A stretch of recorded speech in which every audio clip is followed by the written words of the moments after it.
سلمت أمري لك يا ربي وانت عالم بالقلوب وطلبت من سيدنا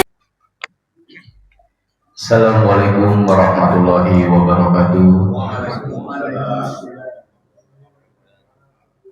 Nahmaduhu wa nasta'inuhu wa nastaghfiruhu wa na'udzu billahi min syururi anfusina wa min sayyiati a'malina. May yahdihillahu fala mudilla lahu wa may yudlil fala hadiya lahu. Asyhadu an la ilaha illallah wahdahu la syarika lahu wa asyhadu anna Muhammadan abduhu wa rasuluh. Allahumma sholli wa sallim ala sayyidina Muhammadin wa ala alihi wa sahbihi ajma'in. Amma ba'du. Puji dan syukur marilah kita panjatkan kehadirat Allah Subhanahu wa taala yang telah melimpahkan rahmat-Nya kepada kita semua sehingga alhamdulillah pada pagi hari ini kita masih diberikan nikmat kesehatan untuk berkumpul di mushola Al-Ikhlas dalam keadaan sehat walafiat. Sehingga kita masih dapat menunaikan salah satu kewajiban kita, yaitu sebagai seorang muslim melaksanakan sholat subuh secara berjamaah, kemudian dilanjutkan dengan majelis tahlim pada pagi hari ini. Semoga segala amal ibadah yang telah kita kerjakan diterima oleh Allah Subhanahu wa taala. Amin amin ya rabbal alamin. Tidak lupa juga sholawat serta salam semoga senantiasa selalu tercurah kepada baginda Nabi besar Nabi Muhammad Sallallahu Alaihi Wasallam beserta keluarganya, para sahabatnya, dan seluruh umatnya yang istiqomah mengikuti sunnah beliau hingga akhir zaman, dan semoga kelak kita semua termasuk ke dalam golongan yang mendapatkan syafaat beliau hingga yaumul qiyamah nanti. Amin amin ya rabbal alamin. Jemaah mushola Al-Ikhlas yang kami hormati, sebelum memulai taklim pada pagi hari ini, izinkan kami menyampaikan beberapa maklumat yang pertama mengenai beberapa laporan keuangan di mushola Al-Ikhlas. Laporan pertama untuk kas DKM mushola Al-Ikhlas pada pekan ketiga di bulan Agustus 2026, yaitu pada saldo minggu lalu sebesar Rp45.000, pemasukan selama 1 minggu sebesar Rp1.936.000, pengeluaran selama 1 minggu sebesar Rp1.506.300, sehingga sisa saldo kas DKM saat ini sebesar Rp474.700. Lalu laporan kedua untuk mengenai Baitul Mal per 15 Agustus 2026, saldo sebelumnya sebesar Rp747.237, pemasukan sebesar Rp20.000, pengeluaran sebesar Rp0, sehingga saldo kas Baitul Mal saat ini sebesar Rp767.237.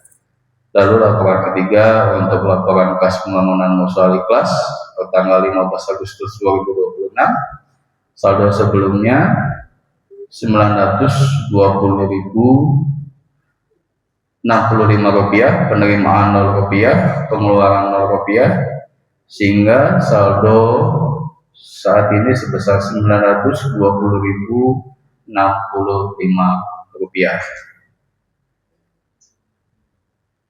Alhamdulillah rabbil alamin. Kami mengucapkan jazakumullah khairan khairan kepada para jemaah yang sudah menyisihkan sebagian rezekinya untuk mushola Al-Ikhlas ini. Untuk itu mari kita sama-sama bacakan surat Al-Fatihah. Mudah-mudahan para jemaah yang sudah berinfak dan bersedekah sebagian rezekinya di jalan Allah, Allah membalas dengan balasannya yang berlipat ganda. Allah memberikan umur yang panjang dan diberikan kesehatan. Allah memberikan rezeki yang luas dan dipenuhi keberkahan, dan mudah-mudahan apa yang diniatkan dikabulkan oleh Allah Subhanahu wa taala. Dan mari kita doakan juga untuk saudara muslim kita bagi yang sedang sakit ataupun tertimpa musibah, semoga Allah memberikan kesembuhan dan kemudahan atas segala semua kesulitannya. Amin. Ala hadiniya wa kulli niyatin sholihah wa ila hadratin Nabi Muhammad sallallahu alaihi wasallam. Al-Fatihah. A'udzu billahi minasyaitonir rajim. Bismillahirrahmanirrahim. Alhamdulillahirabbil alamin. Arrahmanirrahim. Maliki yaumiddin. Iyyaka na'budu wa iyyaka nasta'in. Ihdinas siratal mustaqim. Siratal ladzina an'amta 'alaihim ghairil maghdubi 'alaihim waladdallin. Amin. Maklumat yang kedua yaitu Ustaz yang mengisi kajian pada pagi hari ini yaitu diisi Ustaz Dr. Haji Nasiruddin Khalid. Alhamdulillah beliau sudah hadir di tengah-tengah kita.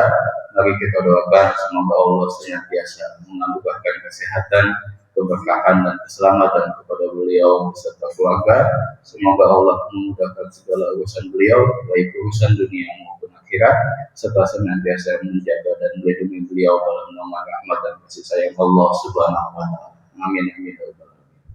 Adapun tema yang disampaikan pada kajian pagi hari ini yaitu Fatmah. Oleh karena itu kami mengajak kepada seluruh Bapak Ibu jamaah sekalian untuk dapat menyimak kajian ini dengan baik. Apabila nantinya terdapat pertanyaan ataupun hal-hal yang ingin disampaikan, insya Allah dapat disampaikan pada sesi tanya jawab yang telah disediakan. Demikian maklumat yang dapat kami sampaikan pada pagi hari ini. Apabila terdapat kekurangan maupun kehilafan dalam penyampaian, kami mohon maaf sebesar-besarnya. Semoga apa yang telah disampaikan dapat menjadi perhatian bersama serta membawa keberkahan bagi kita semua. Selanjutnya, bagi kita bersama-sama menyimak kajian yang akan disampaikan oleh Ustaz Dr. Haji Nasiruddin Khalid. Kepada beliau waktu dan tempat kami persilakan. Bismillahirrahmanirrahim. Assalamualaikum warahmatullahi wabarakatuh. Alhamdulillah. Alhamdulillahilladzi arsala rasulahu bil huda wa dinil haqq liyudhhirahu 'ala dini kulli wa kafa billahi shahida. Asyhadu an la ilaha illallah wahdahu la syarika lahu wa asyhadu anna sayyidina Muhammadan 'abduhu wa rasuluh.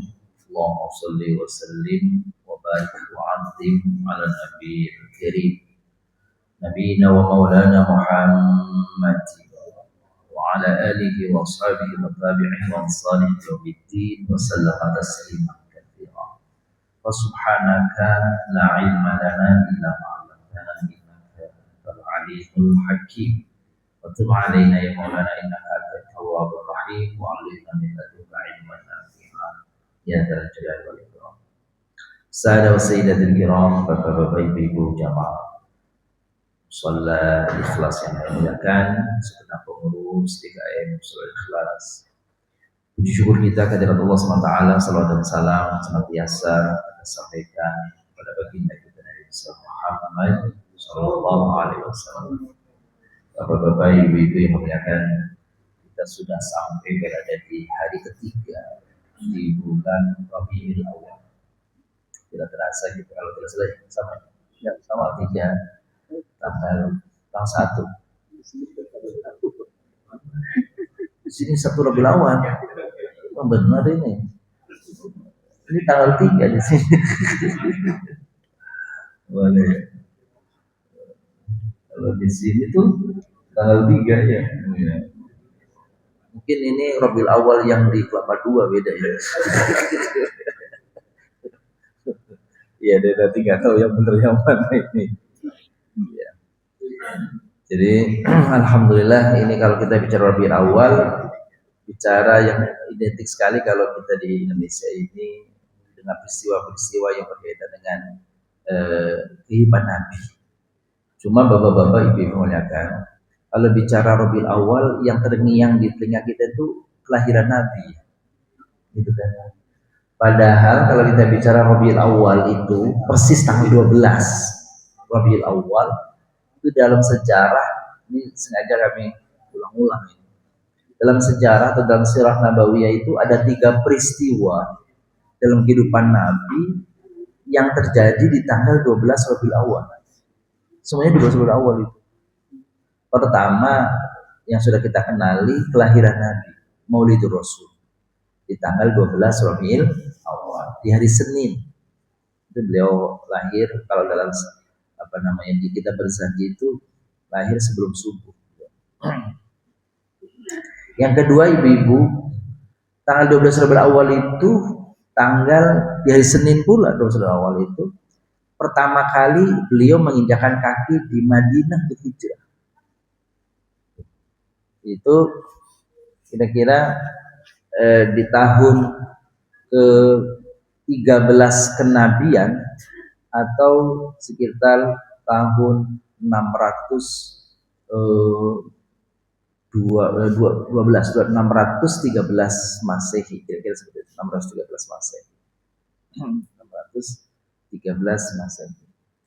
Di tanggal 12 Rabiul Awal pula, Bapak-bapak Ibu yang mengatakan, Rasulullah itu beliau wafat tanggal 12 Rabiul Awal tahun 11 Hijriah, tahun 623 Masehi. Jadi cuma yang kita kenal 12 Awal itu kelahirannya aja. Iya, maulidnya saja. Padahal wafatul Rasul di tanggal yang sama. Pertama kali beliau menginjakkan kaki di tanggal 12 awal di kota Madinah berhijrah. Setelah tanggal 29 Safar beliau melakukan perjalanan dari Mekah sampainya di tanggal 12 Rabiul Awal. Gitu ya. Baik.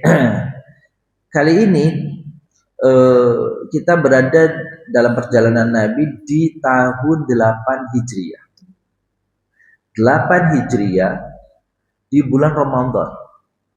Ada peristiwa yang besar dalam sejarah Islam yang disebut dengan istilah Fathu Makkah. Fathu Makkah. Ya.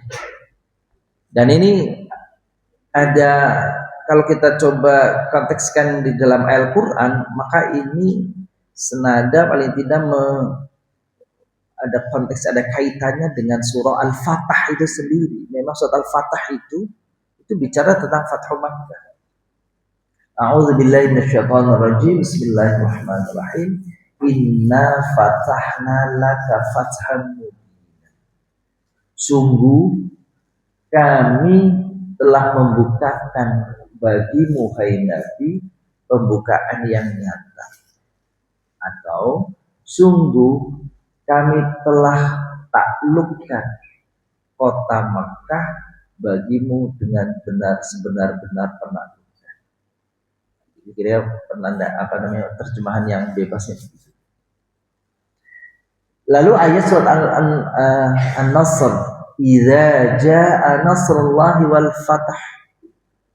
Apabila telah datang pertolongan Allah dan hari penaklukan, hari kemenangan, hari pembukaan. Gitu. Wa ra'aitan nasa yadkhuluna fi dinillahi afwaja. Manusia berbondong-bondong masuk ke agama Allah itu. Tokoh-tokoh Quraisy itu yang masih tersisa bisa dikatakan tokoh-tokohnya masuk Islam. Waktu itu Abu Sufyan, Ikrimah bin Abi Jahal, gitu. Yang sisa-sisa masuk Islam. Tokoh wanitanya Hindu masuk Islam. Fasabbih bihamdi rabbika wastaghfir. Maka ketika kau masuk ke Mekah itu hai Nabi tasbih. Bihamdi rabbika wastaghfir. Mohon ampun. Mohon ampun untuk dirimu dan mohon ampun untuk orang-orang yang telah menyerahkan dirinya untuk menjadi muslim. Nah, ini kira-kira ayat kalau kita bicara Fathu Makkah, dua ayat yang kita sampaikan. Masih sekian ayat yang lain gitu ya. Di dalam surah Al-Fatah juga kan, la tadkhulunnal masjidal harama aminina muqassirina ru'usakum muhalliqina muqassirin. Itu juga ayatnya tentang Fathu Makkah. Baik, kapan terjadinya Fathu Makkah itu? Nah, secara makna fatah itu masdar. Kalau kita bicara tasrif bahasa Arab itu masdar. Fatah yaftahu fathun. Ya. Itu. Maknanya apa? Maknanya bisa membuka. Fatah yaftahu. Maka kalau orang berzikir ya Fatah, wahai Zat yang Maha membuka. Menaklukkan, atau yang ketiga artinya memenangkan. Jadi kalau inna fatahna laka fathan mubina, telah kuberikan kepadamu kemenangan, sebenar-benar kemenangan. Ini Fath Makkah. Baik, Bapak Ibu, Kapan terjadinya ini? Terjadinya di bulan Ramadan. Tahun Ramadan tahun 8 Hijriah. Tahun Januari, bulan Januari tahun 630 Masehi. Salah saya kira ini, saya sebut salah nih kalau menyebut. Rasul itu wafat tahun 634, mohon maaf ini Masehinya salah. Jadi kalau 612 tambah 6 620 bukan 630. Jadi 612 itu hijrah tambah 8 620. Jadi 630 Masehi. Tanggal 8 tahun 8 Hijriah. Berarti ini 3 tahun menjelang wafatnya Rasul. Maka ketika Fathu Makkah terjadi, penaklukan kota Makkah terjadi, lalu nanti diikuti dengan beberapa tahun kemudian dengan Haji Wada, lalu turun ayat Al-Yawma akmaltu lakum dinakum wa atmamtu alaikum ni'mati wa raditu lakum Islam Madinah. Itu bercampur, hati para sahabat bercampur antara senang sama bahagia. Senang berarti ini sudah sempurna agama kita. Tapi maksudnya bercampur senang sama sedih, bukan senang sama bahagia apa sama aja. Bercampur senang dan sedih. Senangnya Rasulullah sudah sempurna memberikan ajarannya. Tapi sedihnya kalau udah sempurna berarti udah selesai tugas Rasul. Kalau sudah selesai berarti Rasul sebentar lagi wafat. Jadi ketika turun ayat itu sebagian sahabat itu menangis. Bahagia dari satu sisi berarti ajarannya sempurna. Satu sisi lain, kalau udah sempurna berarti selesai tugas Nabi. Kalau sudah selesai tugas Nabi, berarti Nabi bakal dipanggil. Dan memang betul berapa kemudian dari bulan Dzulhijjah gitu ya, Muharram, Safar, Rabiul Awwal wafat. Hanya 3 bulan kemudian wafat. Setelah turun ayat itu Rasulullah wafat. Begitu ya. Nah, ini kembali lagi ke Fathu Makkah. Terjadinya tahun 8 Hijriah berkaitan dengan tahun 620 Hijriah.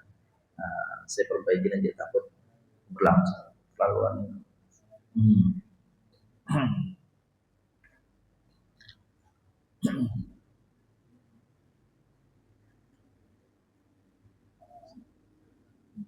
Ini sinyalnya lama ya. Baik.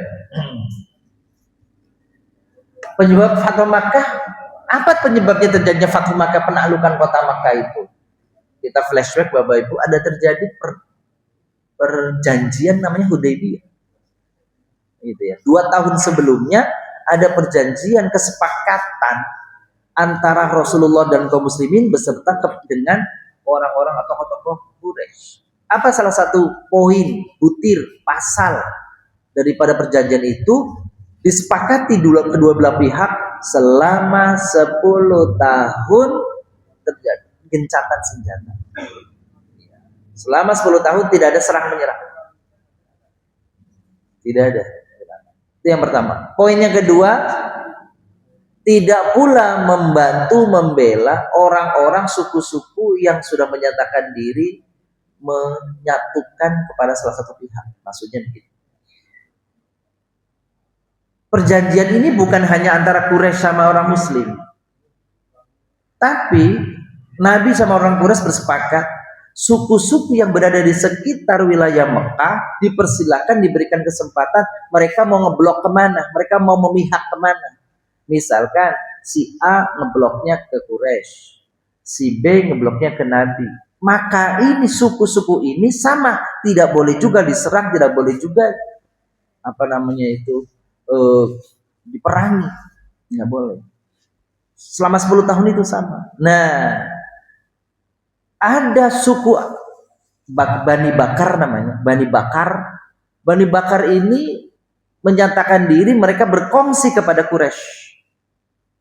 Bani Khuza'ah mereka berkongsi, bersepakat mereka memihak kepada kaum muslimin.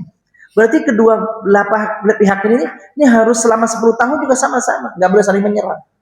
Ternyata apa yang terjadi? Bani Bakar menyerang Bani Khuza'ah yang di dalamnya ternyata ada infiltrasi, ada penyusupan, ada otak di balik penyerangan ini adalah tokoh-tokoh Quraisy. Nah itu dia. Terjadi pengkhianatan dalam perjanjian berarti. Nah, setiap suku atau bani, anak keturunan bani itu diberikan kebebasan untuk memilih apakah akan berpihak kepada Quraisy atau berpihak kepada Nabi Shallallahu Alaihi Wasallam. Itu perjanjiannya begitu. Maka selama mereka sudah memihak, selama 10 tahun pula mereka harus dijaga keamanan mereka. Tidak boleh diserang, tidak boleh diperangi. Bani Bakar berpihak kepada Quraisy seperti yang saya sampaikan tadi. Sementara Bani Khuza'ah berpihak kepada Nabi Shallallahu Alaihi Wasallam. Nah, ternyata di tengah-tengah Bani Bakar ini berkhianat. Jadi memang Bani Bakar sama Bani Khuza'ah ini perang terus-menerus. Nah, ketika mereka merasa aman untuk melakukan penyerangan, diam-diam Bani Bakar ini berkhianat terhadap perjanjian. Ada klausul dalam perjanjian Hudaybiyah bahwa antara Quraisy dan kaum muslimin ada gencatan senjata selama 10 tahun. Tapi Bani Bakar dibantu oleh tokoh-tokoh Quraisy, termasuk di dalamnya adalah Abu Sufyan. Memprovokasi kaum muslimin melalui syair-syair dan lagu-lagu yang berisi ejekan kepada Nabi Sallallahu Alaihi Wasallam. Ketika Bani Khuza'ah datang ke Mekah untuk berumroh ke Mekah, diserang oleh Bani Bakar, sekian orang meninggal, sekian orang wafat, gugur. Nah, ejekan Bani Bakar diketahui oleh salah satu Bani Khuza'ah sehingga terjadilah insiden dipukulnya orang yang mengejek Nabi Shallallahu Alaihi Wasallam tadi. Bani Bakar meminta bantuan kaum Quraisy untuk menyerbu Bani Khuza'ah di malam hari sehingga tanggal 23 gugur dari Bani Khuza'ah. Dalam penyerbuan itu diikuti Safwan bin Umayyah, anaknya Umayyah, gitu ya. Ikrimah bin Abi Jahal, Syaibah bin Utsman dan Suhail bin Amir. Ini tokoh-tokoh Quraisy. Padahal harusnya mereka tidak boleh ikut-ikutan. Orang Bani Bakarnya saja nggak boleh menyerang Bani Khuza'ah. Kok di dalamnya waktu Bani Bakar menyerang Bani Khuza'ah yang masing-masing ada kesepakatan untuk menjaga perdamaian, dibantu oleh tokoh-tokoh Quraisy. Bani Bakar ketika menyerang orang Khuza'ah, 23 orang Khuza'ah meninggal. Maka tokoh dari Bani Khuza'ah melaporkan itu kepada Nabi Shallallahu Alaihi Wasallam. Amr bin Salim melaporkan. Nah, tokohnya Khuza'ah itu Amr bin Salim.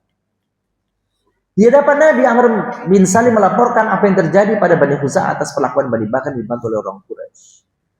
Nabi Sallallahu Alaihi Wasallam mengatakan, wahai Amr, Allah tidak akan menolongku jika aku tidak menolong Bani Khuza'ah maksudnya. Artinya apa? Aku akan bela sebagaimana perjanjian kita. Allah tidak akan menolongku kalau aku tidak membela kalian. Artinya Nabi akan membela Bani Khuza'ah. Dengan demikian berarti ada pengkhianatan terhadap perjanjian Hudaybiyah. Maka Nabi punya kesempatan untuk menaklukkan kota Mekah. Pelanggaran perjanjian Hudaybiyah itu dia, penyerangan kepada Bani Khuza'ah oleh sebagian tokoh Quraisy berarti pelanggaran pengkhianatan terhadap perjanjian atau pelanggaran perjanjian. Maka Abu Sufyan ini tokoh Quraisy waktu itu, dia menyadari kekeliruan ini, kesalahan ini. Sesungguhnya ini tentang penyerbuan ke Bani Khuza'ah ini adalah kejahatan. Dan kata Abu Sufyan, demi Allah. Itu orang Quraisy itu meskipun musyrik dia selalu menyebutnya demi Allah. Demi Allah. Jadi Allah itu selalu dipakai. Cuma Allah sebagai keyakinan pencipta saja. Itu yang menjadikan problem itu. Jadi kalau masalah keselamatan, mintanya bukan kepada Allah, mintanya kepada Huzal, pada siapa lagi? Patung-patung. Lata, Uzza, Hubal, Manat, dan ratusan. Kan di sekitar Mekah aja 360. Iya, ya Allah, pokoknya Allah memang yakin. Jadi kalau di dalam Al-Qur'an kan beberapa ayat mengatakan wala in sa'altahum man khalaqas samawati wal ard, orang-orang Quraisy itu mengatakan la yaqulun Allah. Kalau kalian tanya orang-orang Quraisy itu siapa pencipta langit dan bumi, fasih mengatakan Allah pencipta kami, Allah pencipta bumi. Cuma salahnya ketika hal-hal bukan tentang penciptaan, mereka gantungannya bukan kepada selain Allah. Itulah syirik, menjadikan sesuatu di luar Allah. Mau berjalanan, ngambilnya Tuhan ini, berhala ini sebagai pelindungnya. Mau itu, mau bertanam, ya cincin atau apapun. Demi Allah, Muhammad pasti akan menyerang kita, dan Hindun telah bermimpi buruk akan menyerang kita. Itu mimpi tuh. Hindun mimpi. Bani Khuza'ah menemui Nabi Shallallahu Alaihi Wasallam. Tadi lapor kan? Akhirnya atas penyerangan terhadap Bani Khuza'ah, Amr bin Salim al-Khuzai menemui Nabi Shallallahu Alaihi Wasallam dan melaporkan sebuah kejadian tersebut. Maka Nabi mengatakan, engkau pasti akan kami bantu, hai Amr bin Salim, sambil berdiri air mata. Nabi geram sekali ini, udah berkali-kali dikasih kesempatan, orang Quraisy ini masih berkhianat terus. Ya. Dalam riwayat lain mendengar laporan itu, beliau berdiri sambil menarik pedang dari sarungnya. Aku tidak akan selamat jika aku tidak menolong kalian seperti menolong diriku sendiri. Dan ini ada keunikan bapak-bapak ibu. Nabi itu kalau mau perang, kalau menyerang suku A, itu Nabi sudah ngasih informasi kepada suku A itu, mau perang nih, kita akan perang di mana? Ada kesepakatan begitu. Kita akan perang di Uhud, kita akan perang di Badar, kita akan perang di mana? Itu kesepakatan, tempatnya disepakati, tempat perangnya disepakati. Duelnya disepakatin di mana. Dan memang udah terbiasa kalau sebelum perang terjadi, udah berhadapan-hadapan, pakai perang tanding dulu tuh.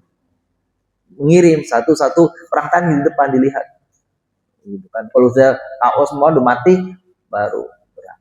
Ini pada peristiwa penyerangan kota Makkah, bukan penyerangannya, penaklukan.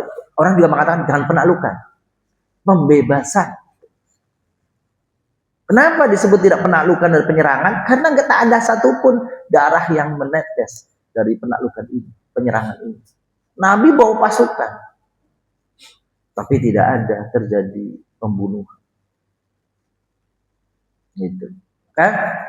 Seperti saya ulang tadi, setiap mau perang Nabi mengatakan kita akan berperang sama-sama di tempat ini ya, di tempat itu ya. Pada peristiwa Fathu Makkah, Nabi merahasiakan, tidak ngasih tahu-tahu. Gak ngasih tahu siapapun, bahkan sahabat pun disebut hanya ayo kita siap-siap.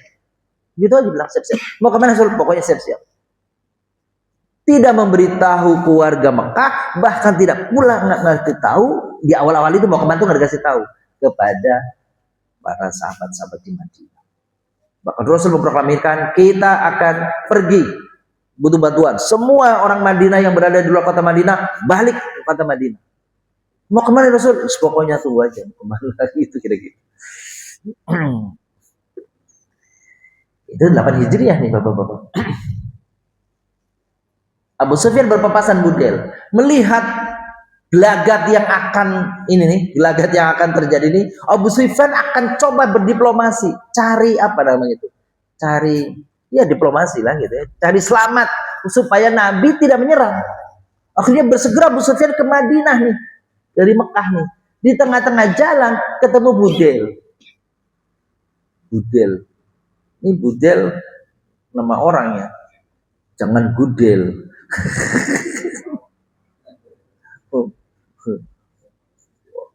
Kalau orang Betawi katanya Gudel. Anak kebon namanya Budel. Kalau ini nama orang, namanya Budel. Ya, bukan Gudel. Abu Sufyan bertemu sebagai utusan Quraisy, maksud saya. Sebagai utusan Quraisy menuju ke Madinah, sementara Budel utusan dari Bani Khuza'ah pulang dari Madinah dan berpapasan di Utsman. Lalu ditanya, "Kamu dari mana?" "Kamu dari Madinah." Di Madinah. Enggak. Padahal dia dari Madinah nih. Ini Bani Khuza'ah yang lagi jadi bahan utama konflik ini nih, sudah melapor ke Nabi. ke Madinah. Abu Sufyan mau menjaga minta keringanan kepada Nabi supaya tidak dilakukan pembalasan. Orang Khuza'ah pulang ketemu di jalan. Kamu dari Madinah? Dibilang enggak. Tapi Abu Sufyan tahu ini dari Madinah. Dari mana taunya? Ternyata itu ada tanda-tanda. Nah, kita lihat sini. Abu Sufyan bertanya, apakah kau, hai Huzail, telah bertemu Rasulullah? Huzail menjawab, gitu ya, enggak. Padahal Abu Sufyan yakin kemudian dari sana karena kotoran untanya ada bekas biji kurma Madinah. Ketahuan, nikah aja. Bilang enggak.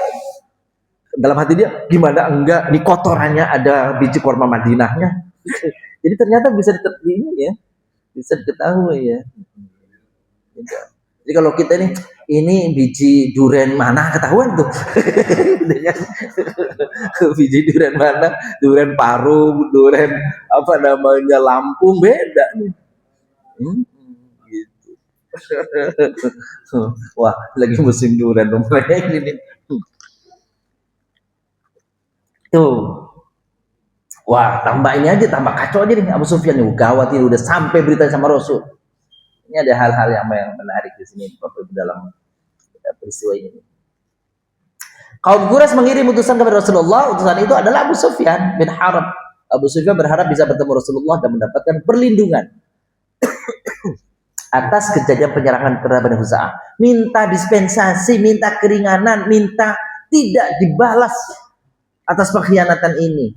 Bapak-bapak yang muliakan, ibu-ibu yang muliakan, coba kalau kita flashback pada pertemuan kita sebelumnya. Ada 4 Bani Yahudi yang semuanya ditumpas sama Nabi gara-gara apa? Berkhianat pada perjanjian. Nadir, Bani Quna Bani Nadir, Bani Qainuqa, Khaybar, kayak gitu. Satu lagi apa itu? Nadir, Quraidah, semuanya itu ditumpas sama Nabi gara-gara apa? Berkhianat dalam perjanjian. Ini berkhianat juga. Wah, gawat ini udah. Kira-kira gitu kata Abu Sufyan. Akhirnya Abu Sufyan melakukan diplomasi untuk supaya bisa ketemu Nabi. Kalau nggak ketemu Nabi, ketemu siapa deh supaya Nabi mengerem. Akhirnya Ummu Habibah ketemu Abu Sufyan ke Madinah, ketemu Ummu Habibah. Itu siapa Ummu Habibah? Datang ke rumah Nabi, Nabi nggak ada. Ketemunya Ummu Habibah. Ternyata Ummu Habibah itu anaknya Abu Sufyan. Anaknya Abu Sufyan yang sudah dinikahi oleh Nabi. Jadi sebenarnya Abu Sufyan itu apanya berarti? Mertua. Mertua Nabi. Ini anaknya ada di situ ketemu sama bapaknya, pengen masuk ke rumah, pengen duduk. Apa yang terjadi? Ini karpetnya Nabi, kalau bahasa kita karpet, tikernya Nabi, selendangnya Nabi yang akan ditudukin, diambil, ditarik, nggak boleh didudukin. Tega banget nih anak kepada orang tua begini. Ini orang tua. Orang tua nih. Ya, Ummu Habibah ya. Oke. Ummu Habibah melarang ayahnya duduk di tikar Rasulullah. Kenapa? Karena dianggap ayahnya najis. Najisnya bukan karena najis fisiknya, akidah. Akidahnya. Ini padahal kalau kita lihat sebelumnya ya ini kan sikap ini aja Ummu Habibah aja ngambil ini sendiri dia, ambil inisiatif sendiri. Bapak-bapak, ibu-ibu yang muliakan, pernah dengar nggak ada di daerah kita ini, di wilayah kita, sekitar kita ini dulu ya, kalau sekarang nggak kedengeran.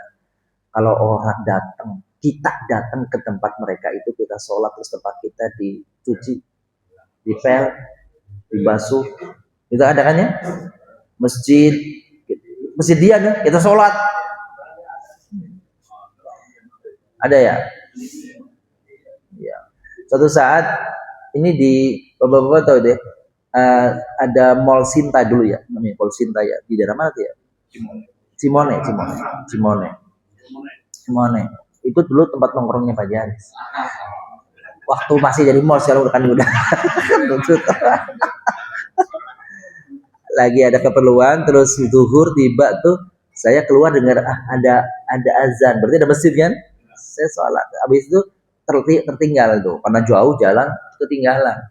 Saya sholat di situ. Habis sholat, saya balik lagi ke tempat itu. Itu kan ada tempat-tempat servis mobil situ, onder di mobil sebagainya. Terus saya bilang, ditanya sama orang tadi, Bapak tadi sholat di sana? Iya. Oh, nanti Bapak diusap itunya tuh, dicuci itu. Oh, berarti itu berarti kau. Iya itu ya itu. Kalau gitu saya bilang, saya mau balik lagi, sholat lagi, biar dicuci lagi. Gitu tuh.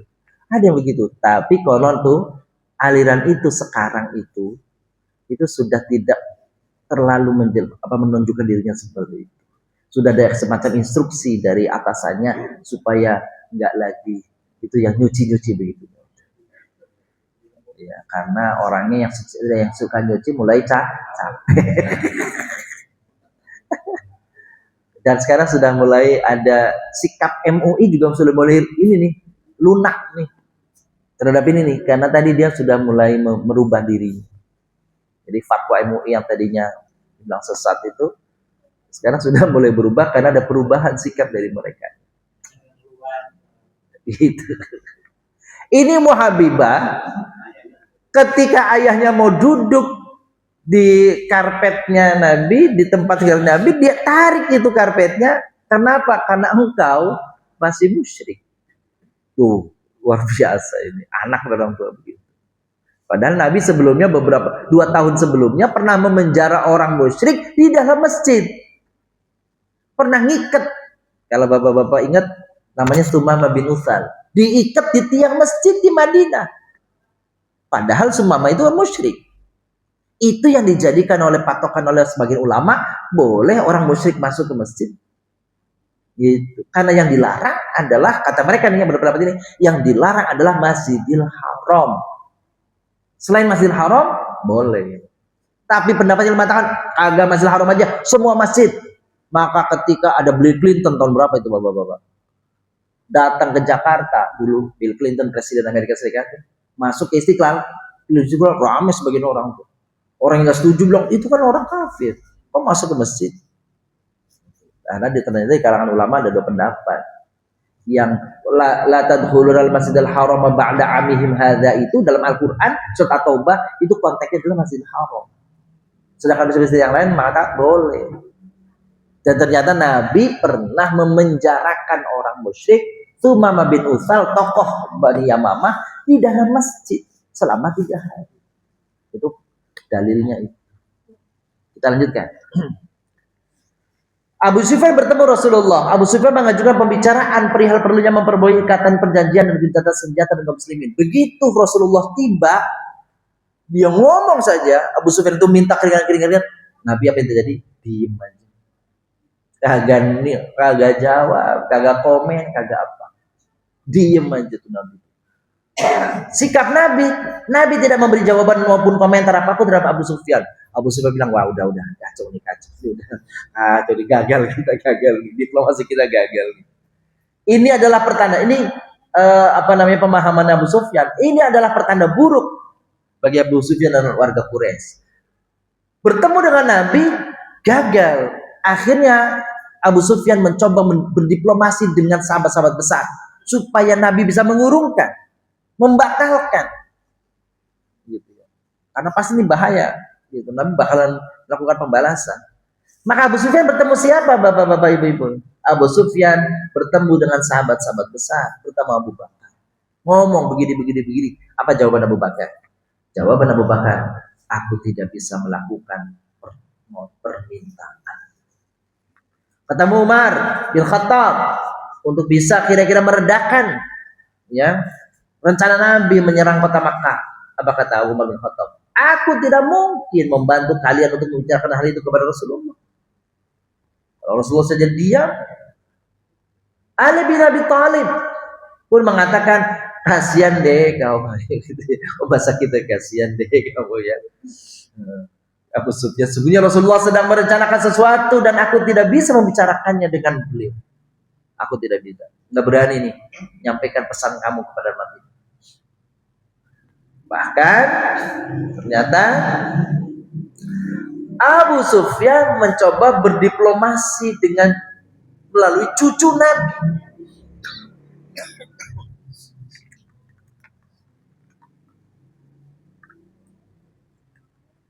Namanya Hasan. Coba mau ketemu Hasan aja, kan ini kecintaan Nabi nih, kesayangan Nabi nih. Kali aja Hasan ini ya bisa ngomong sama Nabi, bisa ngerayu kakeknya, lunakan kakeknya, karena dicintai sama Nabi nih Hasan ini. Apa kata Fatimah? Sesungguhnya anakku, kata Fatimah, belum saatnya memberikan perlindungan atas apa yang telah diputuskan oleh Rasulullah SAW. Pokoknya gagal diplomasi. Akhirnya hasil akhir diplomasi, tidak ada satupun hasil yang didapat dari diplomasi Abu Sufyan kecuali kegagalan.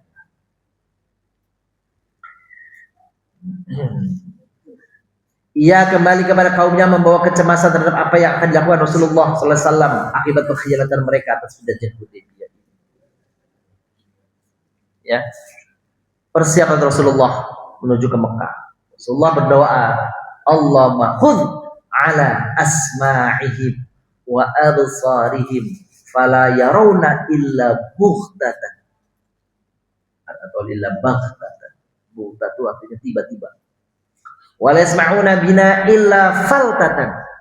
Ya Allah, tahan pendengaran mereka, penglihatan mereka, sampai kata Nabi, mereka orang-orang Quraisy ini jangan sampai melihat kita datang. Jangan sampai mereka mendengar kita datang.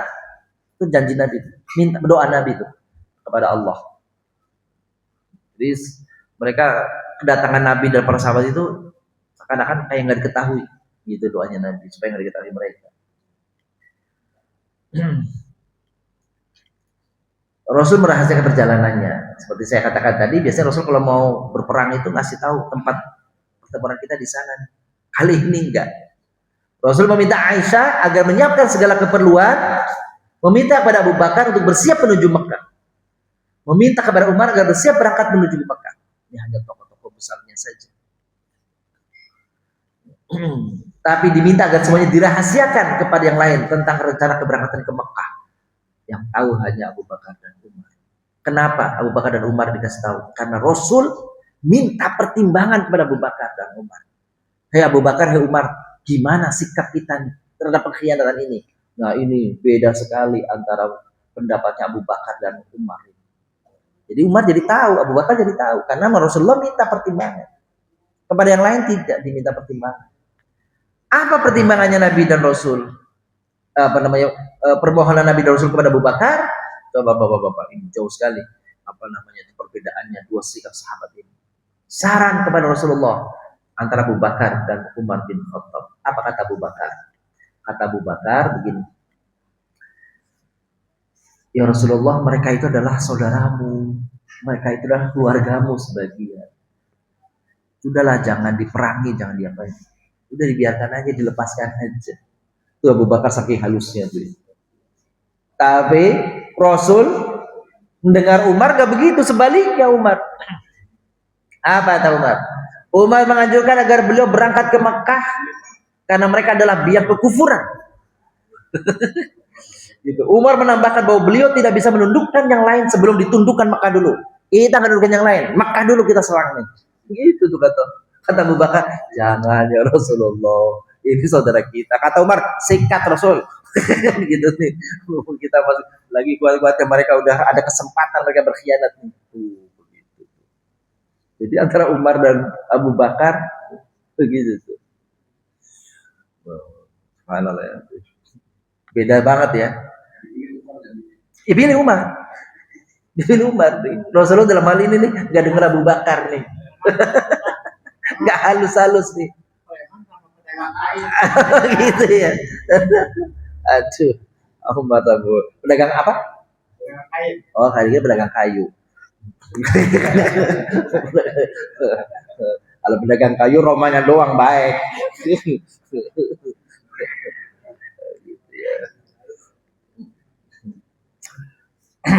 Abu Bakar digambarkan oleh para ulama seperti Ibrahim yang lembut hatinya.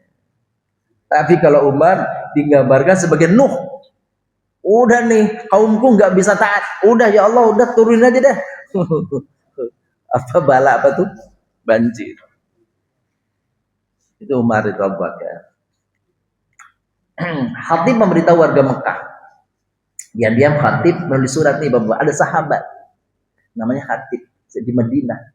Tulis surat dia. Ini kayaknya akan akan genting nih. Maka dia tulis surat diam-diam.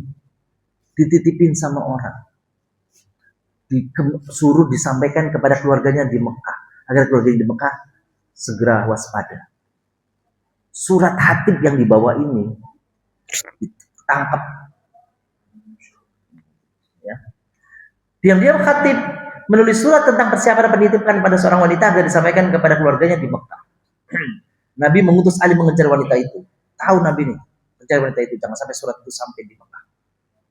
Wanita itu tertangkap dan mengambil surat tadi kepada Nabi, lalu Nabi memanggil Khatib untuk mengklarifikasi. Dan ternyata benar, gitu ya. Umar minta agar dirinya diperkenankan memenggal kepala Khatib karena berkhianat. Berkhianat dalam diri. Oke. Strategi Rasulullah kepada penduduk sekitar Madinah. Rasulullah mengatakan siapa yang beriman kepada Allah dan hari akhir, maka hendaklah ia datang ke Madinah ini pada bulan Ramadan ini. Dari kita mau apa? Pokoknya bulan yang dari luar-luar kota balik ke Madinah. Gitu. Rasul mengerahkan pasukan besar. Kepada para sahabat, menutup jalan akses dari perbukitan menuju jalan utama. Pokoknya jalan yang akan kita lalui, apa biasanya kalau ini nih, rider gitu. Kalau ada pejabat mau lewat, fatwa. Jaga pintu-pintu jalan akses, nggak boleh lewat jalan utama. Semua harus lewat yang lain. Ini mau lewat nih, pasukan besar. Waduh, ini kayak ini juga ya. Kayak ini raja mau lewat nih. Apalagi menempatkan orang-orang untuk mengawasi siapa-siapa yang melewati jalan itu. Terus jangan biarkan orang-orang tidak dikenali berada di jalan utama kecuali disuruh agar kembali ke rumah. Nah, ini baru permulaan Bapak-bapak. Permulaan dari Fathu Makkah. Maka bagaimana akhir misi ini? Bagaimana dengan Abu Sufyan? Apakah Rasul bisa memasuki kota Mekah? Terjadi pertumpahan darahkah? Apakah tindakan Nabi terhadap para tokoh Quraisy yang selama ini memusuhi beliau, siapa-siapa yang akan dieksekusi? Maka jawabannya insya Allah yang akan Allah. Sekira gini dulu. Iya. Jazakallah. Alhamdulillah ya rabbil alamin. Terima kasih Pak Ustaz untuk materi yang tadi disampaikan. Jika ada pertanyaan dari Bapak atau Ibu jemaah terkait materi yang tadi disampaikan, kami persilakan.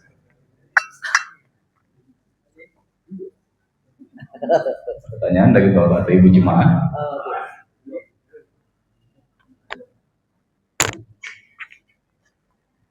Ibu-ibu.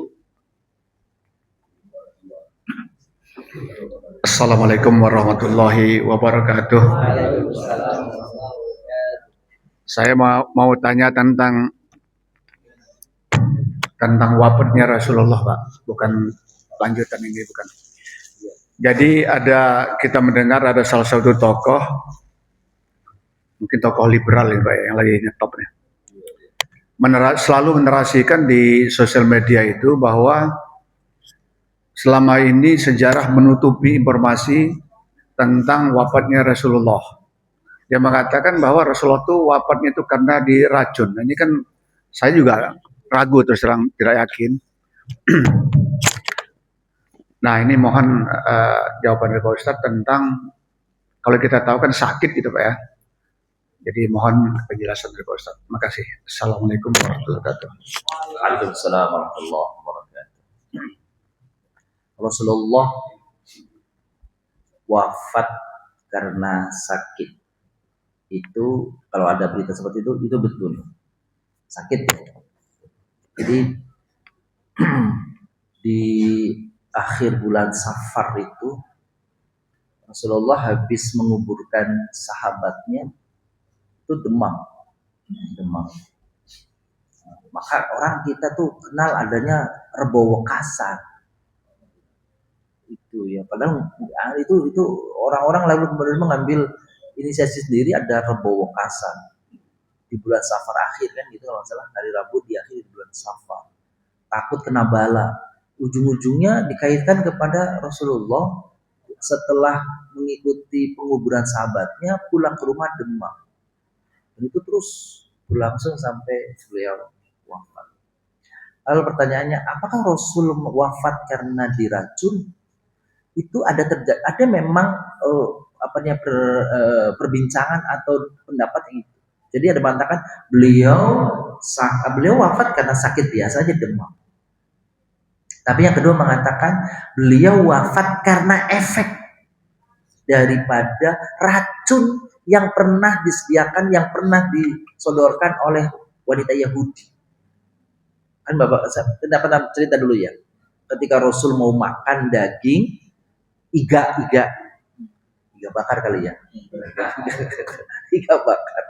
Tiba-tiba iganya itu ngomong, aku telah diracun.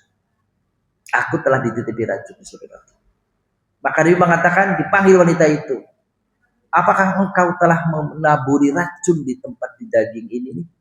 Maka wanita itu mengatakan, benar. Aku untuk menguji. Kalau engkau betul-betul Rasul, kamu pasti akan tahu apa yang aku lakukan. Tapi kemudian Nabi ada yang mengatakan termakan, ada yang mengatakan dimuntahkan lagi. Jadi apakah penyebab kematian Rasul itu karena pengaruh racun yang sebegitu lama itu tadi itu?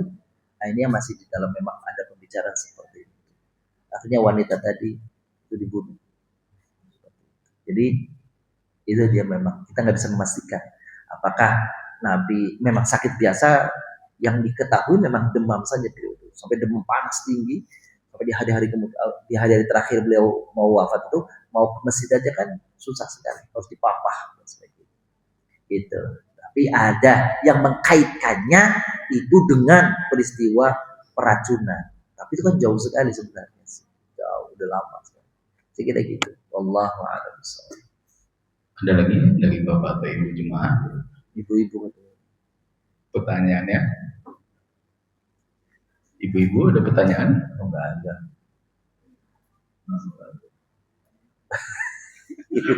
Lagi menikmati sendiri ibu-ibu.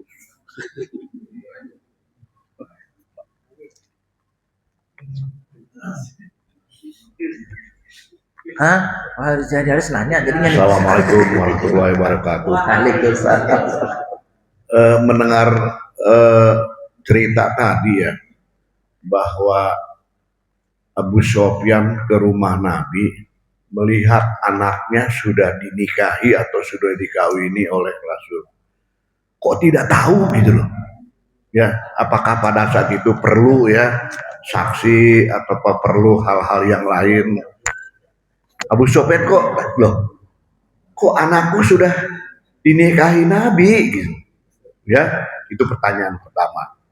Yang kedua, kalau cerita-cerita Madinah, Mekah, Madinah, kan jaraknya jauh banget itu Pak Ustadz. Kok sepintas kayak baru kemarin udah balik ke Mekah, baru kemarin balik ke Madinah. Yang saya pertanyakan, pakai kendaraan apa gitu dia pulang pergi ke Mekah gitu. Ya, terima kasih Pak Ustadz, hanya. Waalaikumsalam. Naik bus kayaknya. Ini susah pertanyaan itu. Itu pertanyaan kedua, waktu itu belum ada ojol ya. Kereta cepat juga belum ada. Jadi yang ada ya biasa standar apa? Ya kuda, ya unta. Iya. Itu jaraknya kalau tidak salah, kalau bapak-bapak berapa ya? Maka Madinah itu berapa jaraknya? Berapa? 525. Itu 6 jam kalau kita pakai bus. Itu udah kencang terus 5 jam 6 jam kan? Iya. Itu zaman itu. Sekarang kalau 600 kilo dari sini ke Pekalongan kali, itu ya perlu waktu sebulan 2 bulan kan gitu ya. Oh cepat aja sih? Ya pada masanya memang orang begitu biasa. gitu. Jangan dibandingkan sekarang ngedap gitu lah. Belum dulu di samping itu dulu nggak ada macet, Pak Jaris, kagak ada macet. Lampu merah juga kagak ada. Lah iya. Iya begitu loh tapi ya keadaannya ya. Yang kedua, yang pertama Nabi Shallallahu Alaihi Wasallam menikah itu nggak kayak kita bapak-bapak. Ya, beda Nabi itu. Nabi itu nikah itu atas perintah Allah.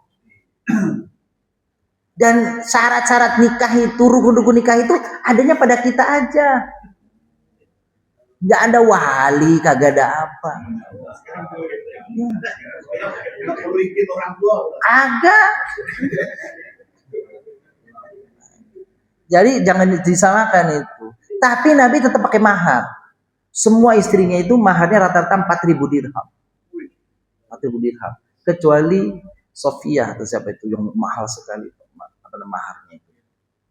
Jadi mahar yang lain-lain itu cuma 4.000 dirham. 4.000 dirham itu perak ya, perak. Kalau dinar emas. 4.000 dirham. Nah, jadi Nabi kalau kata Allah diperintah, jadi sudah selesai itu nikahnya begitu. Jadi nggak pakai wali, terus saksinya siapa, sah atau tidak sah. Iya, tapi nggak pakai WO juga, nggak ada. Nabi meskipun ada orang pingin dinikahi, nggak sembarang oh iya dah iya, nggak bisa begitu. Ada seorang wanita Madinah disebut dalam surat An-Nur, Al-Ahzab An-Nur saya lupa. Wa mar'atan in wahabat nafsaha lin nabi ayastankihaha. Dan ada seorang wanita yang menyerahkan dirinya untuk dinikahi sama Nabi. Khalisotan, dia ikhlas pengen dinikahi. Dia kaya, dia cantik, dia terhormat. Dia pengen supaya dinikahi Nabi. Tapi Allah bilang, enggak ya Rasulullah, enggak ya Muhammad, cukup selesai. Kagak. Kalau waktu itu ada Pak Haris, giliran dia.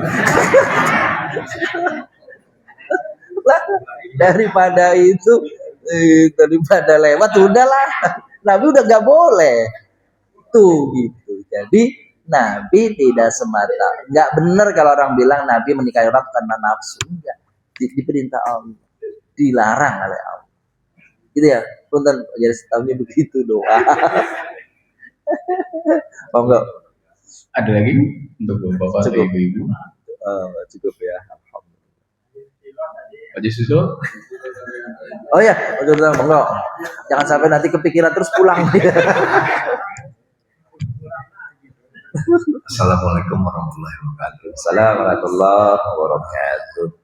Pada saat Nabi meninggal dunia itu kan agak lama ya ininya prosesnya ya, 3 hari atau berapa. Itu kan kalau di dalam Al-Quran atau hadis itu kan bersegeralah apabila kayak di Iran juga ya, Khomeini juga berbulan-bulan. Nah, jadi itu bagaimana tuh menurut Islamnya? Karena harus disegerakan orang yang meninggal, punya hutang gitu ya, harus disegerakan. Terima kasih. Assalamualaikum warahmatullahi wabarakatuh. Waalaikumsalam warahmatullahi wabarakatuh. Ini 2 pertanyaan ini nanti ada temanya khusus wafatnya Nabi. Masih panjang perjalanan itu ya. Ini kan baru 8 Hijriah nih. Nanti tahun 11 Hijriah akan sampai itu. 2 bulan. 2 bulan lagi. Ternyata masih panjang, ini baru seri ke-50. Iya. Seri ke-50 kalau nggak salah di dalam urutannya ini. Sekarang tuh urutan ke-50. Kalau tidak salah sampai 70 gitu ya. Masih 2 tahun lagi, wajib. Gitu ya. Tapi saya setuju apa yang disampaikan beliau nih. Ada banyak hal Bapak-bapak Ibu lihat kan. Apa yang Nabi sebutkan itu kadang-kadang tidak sesuai, tidak cocok dengan apa yang beliau lakukan atau beliau peristiwanya terjadi pada beliau. Contoh begini. Salah satu tanda orang itu matinya husnul khotimah, betul? Itu hari apa? Jumat. Iya kan? Nabi wafat hari apa? Senin. Tuh. Itu menunjukkan bahwasanya apa tuh? Sebenarnya hari apa saja. Hari apa saja itu tuh. Nah, ini sedikit spill kata anak muda, mandi spill dulu ya. Kenapa semenjak Rasulullah wafat dikuburkannya sekian? Karena ada urusan suksesi. Urusan suksesi. Padahal Nabi sudah mengatakan kalau 3 hal yang disegerakan, apa namanya?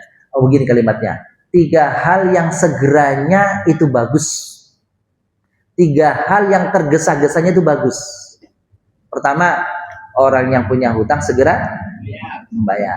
Yang kedua, anak muda yang sudah waktunya menikah segera nikah. Ada di sini. Yes.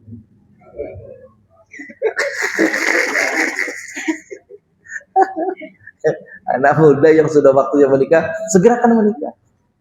Dan yang ketiga, orang yang wafat segerakan dikuburkan. Itu kan nabinya udah wafat. Yang bilang, segerakan aku dong. Enggak mungkin. Tapi karena di situ ada masalah, salah satu masalah suksesi, pergantian kepemimpinan yang agak runyam di situ. Nanti insya Allah pada saatnya kita bahas. Terima kasih. Mas Desa. Terima kasih Pak Ustaz untuk jawabannya, dan terima kasih juga untuk bapak-bapak sekalian untuk pertanyaan yang tadi disampaikan. Untuk menutup majelis pada pagi hari ini, kami mohon kepada Pak Ustaz untuk berkenan memberi doa untuk menutup majelis ini. Semoga seluruh rangkaian kegiatan yang telah dilaksanakan mendapat keberkahan dan ridho dari Allah Subhanahu wa taala. Astaghfirullahaladzim, astaghfirullahaladzim. Kulli azim. Allahumma shalli wa sallim wa barik ala sayyidina Muhammad wa ala alihi wa sahbihi ajma'in walhamdulillahi rabbil alamin. Allahumma ighfir lana dhunubana wa kaffir 'anna sayyi'atina tawaffana ma'al Allahumma ij'al jam'ana hadha jam'an marhuma waj'al tafarruqana min ba'dihi tafarruqan ma'suma. ربنا آتنا في الدنيا حسنة وفي الآخرة حسنة وقنا عذاب النار وصلى اللهم على نبينا محمد صلى الله عليه وسلم سبحان ربك رب العزة عما يصفون وسلام على المرسلين والحمد لله رب العالمين. السلام عليكم ورحمة الله وبركاته. Terima kasih untuk kehadiran Bapak Ibu sekalian. Untuk menutup majelis ini kami sama-sama membacakan doa. Subhanallah, subhanallahumma wa bihamdika asyhadu an la ilaha illa anta astaghfiruka wa atubu ilaik. Semoga Allah Subhanahu wa taala menerima amal ibadah kita semua dan menjadikan pertemuan ini sebagai majelis yang penuh keberkahan. Semoga kita juga diberi umur yang panjang dan kesehatan selalu. Wabillahi taufiq wal hidayah. Wassalamualaikum warahmatullahi wabarakatuh.